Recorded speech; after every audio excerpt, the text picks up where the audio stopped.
So in an effort to try to make people waste less time trying to do analysis on shootings like of Renee Nicole Goods, but others too, which is all that does is play into like the mainstream media desire to have two sides and all this bullshit. Everything really boils down to accountability, right? Is something going to happen to this guy? And that depends on two things. Do they have a trial at all? That's the first difficulty. This is they instantly came out and said, complaint received, and we're just going to keep going. Nope, all good. So that's the first step in accountability, which is what we're all very focused on now, for sure. But really, all the analysis hinges on, as if he would be held accountable, if there was actually some sort of trial, would be things like the Graham v. Connor standard, which says, would a reasonable cop have felt their life was in danger at that moment? And unfortunately, in our history, and if you're new here, but like in America, what makes a reasonable police officer from this perspective of lethal force historically has been, are you wearing your uniform?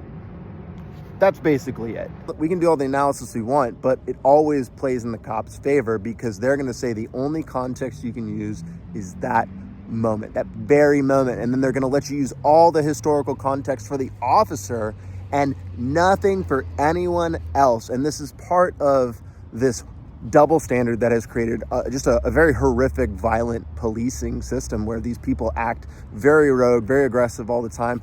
The context around what brought that conflict between that ICE agent and Renee is unique, but the situation of lethal force being used in situations that we all should be able to agree, no, that's not what should have happened, is consistent. And police getting off without any accountability is extremely consistent across. And so this is one of those contradictions that I've been talking about that we need to come to some sort of agreement on, and we need to reform. This has to be reformed right now. This is the fucking moment.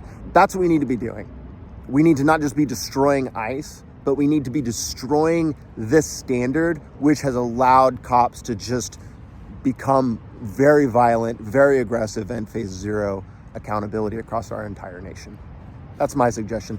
Let's talk about that instead of this 5-step breakdown debunking process, because we need to start using our common sense. This is taking way too much time. We are never going to defeat the muzzle velocity strategy that Steve Bannon talked about if we do not start having bigger conversations about real shit.